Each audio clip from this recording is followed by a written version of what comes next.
Welcome back to 5 Good Questions. I'm your host, Jake Taylor. Our guest today is Paul Allen. Paul is a professor emeritus at Mississippi State University, where he has a CPA, a doctorate in business, and an MBA.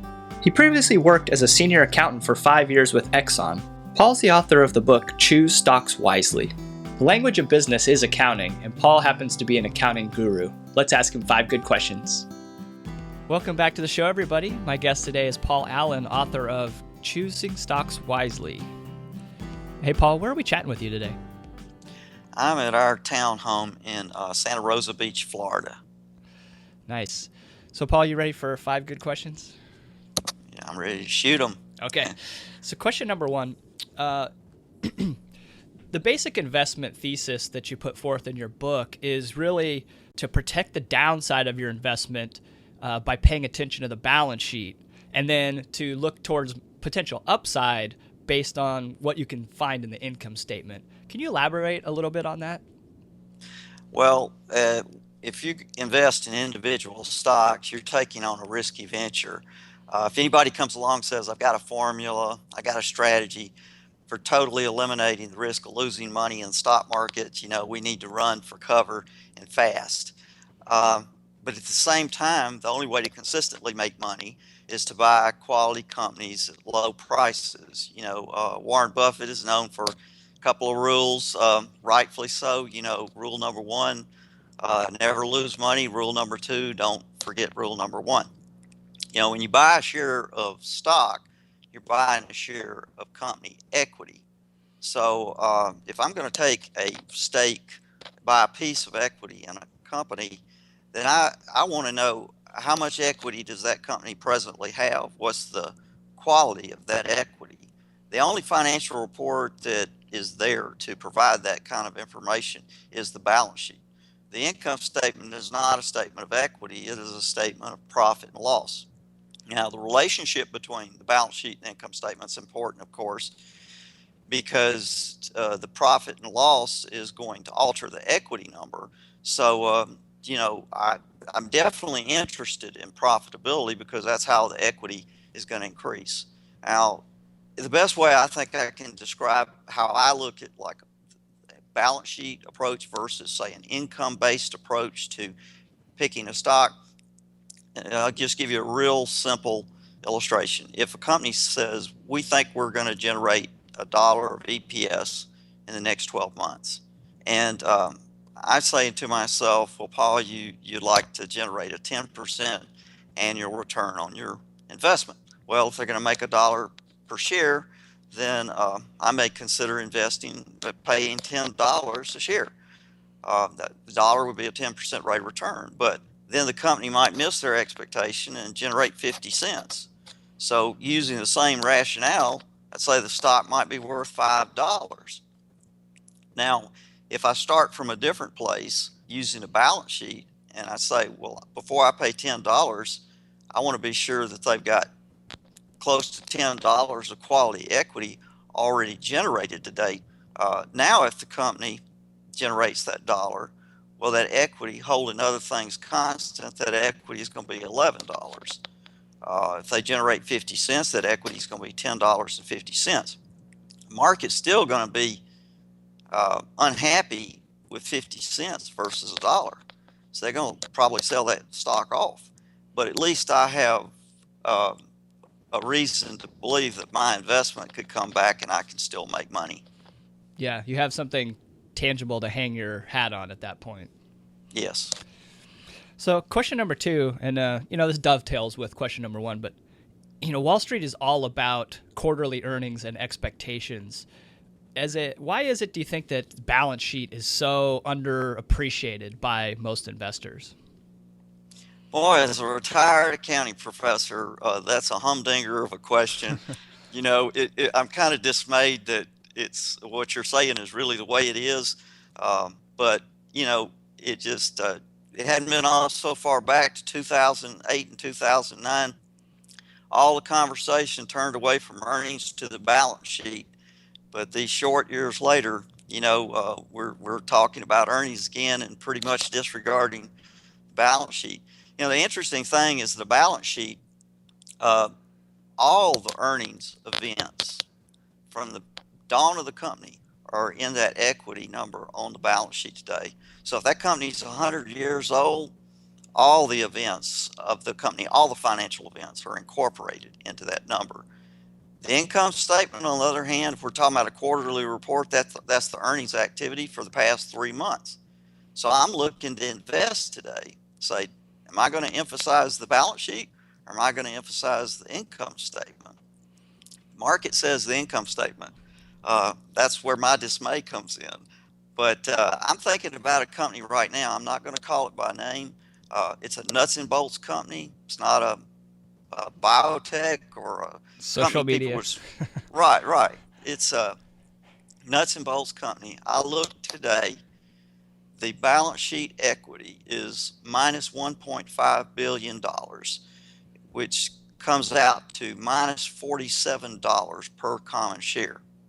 You factor out the goodwill and intangibles, it's worse. But the stock is trading today for almost $700 per share. The analysts on it have targets over the next 12 months, anywhere from $550 up to $800. And how can this be? Well, the company's generating big earnings. But if we're really looking at the balance sheet, I'm not going to go on with this story, but a person should be saying, what's happened to those big profits? They're not showing up in equity. So the balance sheet can tell you that. Must be a lot of debt on there. There is a lot of debt. I will say that the company is using its profits to buy back stock at these high prices. In addition, it is also borrowing money to finance its buyback program. Yeah, that's been one of my dismays. Just if you go back and look at capital allocation over the last, I don't know, 10, even 15 years, unfortunately, the CEOs are buying back stock in 2007 timeframe when stocks were very expensive. They bought back almost nothing in 2009 when stocks were extremely cheap. Now they're buying back again in mass in 2014, 2015 when they're expensive again. Right. It's a little bit unsettling. So much for the buy low, sell high. Yeah, that counts for your own company, right? Right, absolutely. All right, so question number 3. When you're calculating what you think a stock is worth, you make some adjustments to the non-cash part of the current assets, really all of the assets, to I suppose, account for potential shrinkage in the event of a liquidation. And just also to give yourself a little margin for if the accounting is not quite perfectly accurate on compared to real economic value. So you chose to give like roughly 90% credit to like accounts receivable and inventory, and even PP&E. Contrast that a little bit with, Benjamin Graham made very similar adjustments to the balance sheet. If I remember right, it was 75% of accounts receivable he thought he could collect, and 50% of inventory could be turned to cash, basically. How do you arrive at your 90%? I imagine as part of it was being an accounting professor. I wanted to see if I could tease out any insights that you had there on where that 90% came from. Honestly, I wish I could give some real empirical answer to this. But as I talk about in the book, The School of Hard Knocks, largely it was through practice and practice and practice and trial and error. I had the fundamental basis knowing that the balance sheet, I'm buying a share of equity. So I want to start with the balance sheet. And so I arrived at 90%. About the best empirical support I have is my rate of return on my portfolio for 12 years since, using the strategy. So it's working for me. And so anyway, I would say there was a lot of trial and error that went into it primarily. Are you strict on that 90%, or do you use your accounting insights to make other adjustments along the balance sheet? I do some personal variations. There's no way I can incorporate all those variations, of course, into a book. Sure. I was trying to be as helpful as I could through the book. But yes, every company's like I think of it like a person that they just have their own character, own unique management style. There's just factors you can't bring into a number. Sure. Yeah, that makes sense. Question number 4. In your book, you're advocating roughly a 10 to 15 position portfolio. That's one of the most concentrated that I've seen for a low price to book strategy, or what Graham called a net strategy. All right. What's your argument for such concentration, and maybe also if you want to explain a little bit how that fits into your scorecard that you created? Okay. Well, first, I like to hone in on the word advocate.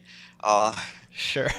Too One strong. thing well, yeah, absolutely. And I don't advocate any person to invest in individual stocks. I say in the first part of my book, I think it's a very personal thing.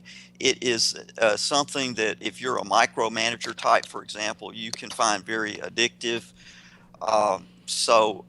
What I really am strongly advocating, and that I had to learn myself, is that, again, use the balance sheet, learn how to read the balance sheet. And I think that lesson goes well beyond just investing in stocks. Any kind of financial decision, um, there's a balance sheet involved.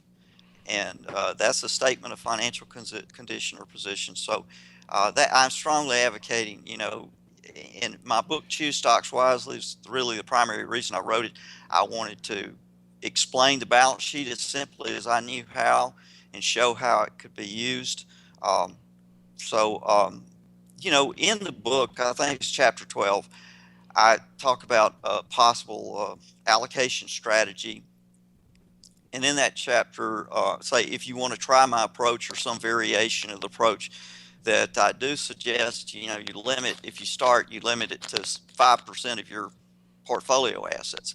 And if you like it and you want to pursue it further, I mean, after some experience, uh, not to go any higher than, say, 20%, but limit it to what you might think of as your aggressive growth portion of your portfolio assets.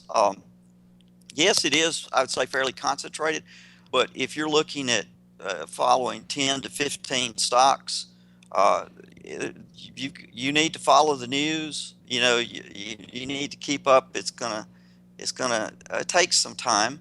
Hopefully, the type of stocks that I'm talking about are not something you're going to have to watch every day, Yeah. because again, you've got that equity support there. But it's fairly concentrated. But for me, again, what better concentration to go with than to buy all the quality equity I can get for my money? Yeah. And so 10 positions spread over a 20% of your total actual net worth is more like a 2% position size. That's right. Yeah. So question number 5. I've heard a lot of investors recently, myself included, lamenting the lack of good investment ideas out there right now due to elevated markets. Assuming that you couldn't find 10 or 15 opportunities that fit all of your stringent criteria, what would you do then? Are you an advocate of just holding cash in those in lieu of reaching for a marginal idea? What's your strategy there? I would be in favor of holding cash versus uh, getting into too much compromise. It's interesting the time we are in. We saw the government bailouts. One thing we've all witnessed since 2008 and 9, in addition to that, was the increased Fed activity. And it's hard to tell which is the greater driver, earnings or Fed news today. The interest rates are so low, everybody's saying, well, got to go to the stock market if you're going to generate a return. So it's pretty picked over. I've had some responses at my website from readers of my book saying, I'm not finding many stocks through Yeah. this screener in your book, and it's the truth. Although over the time when I was using my approach, I was finding on average 15 to 40 stocks with the screen that I mentioned in the book for low price quality stocks. Um, it went up into the hundreds in 2008 and 2009, and Yeah. now it's just you can count them on one hand. So if I'm going to go, really seek out those companies, I'm going to have to shop harder. One thing I do at my website, I write a blog, a post to it each week, and I've shared some ideas for how to revise the filters a little bit so as not to compromise quality, but possibly throw out, Flag in a little more. Yeah, absolutely. Yeah. I think one of the key issues too that's been going on is the lack of dispersion in the market. So the difference between the cheapest, let's say 10%, and the most expensive 10%, I think largely because of this Fed narrative, has really squeezed together. So, back in 2000, like mid 2000s, even early 2000s, you had much higher dispersions in the market. So it was, even if the market was more expensive, you could still find a fair amount of attractive things to buy. That's a great point. And based on memory, that's absolutely true. That's the way it was versus now. Yeah. So yeah, I guess it's buyer beware at this at this juncture. I really, you don't want to, you don't know, you're always hesitant to express too strong of an opinion because you never know what the stock market's going to do next. But Sure. it's very unusual times. It's kind of, I think about the $18 trillion of debt that we have amassed nationally. It's the thought, as long as we make the interest payment, as long as we keep refinancing, we're okay. But if things like 2008, 2009, we see a slowdown, what then? So I think we do have to mind the balance sheet. Yeah, I think we forget about our own U.S. balance sheet a lot of times, and it's not the prettiest thing. No, sir. Well, Paul, question number 6 that we always ask everybody is for a book recommendation. What do you have for us today? Okay, well, I'm going to put my specs on for a second because I can't see very far out, but I just wanted to be sure. You said when we talked before this, you said you'll provide a link on this. Yeah, right. So, but it's called Financial Statement Analysis, a Practitioner's Guide. The 4th edition. It's by Fridson and Alvarez, and it's published by Wiley. So it's really a kind of textbook as you might think somebody like me might throw out as an idea. But, going through just some lessons about how to use the financial statements. If you're going to invest in the stock market, it's a good thing to do. Yeah, that's a good recommendation. I read that one pretty early on, and it really helped me to take what I'd learned in my accounting classes and in my MBA school and actually figure out what the hell the things are actually saying is happening in the real world, not just in accounting speak. Right.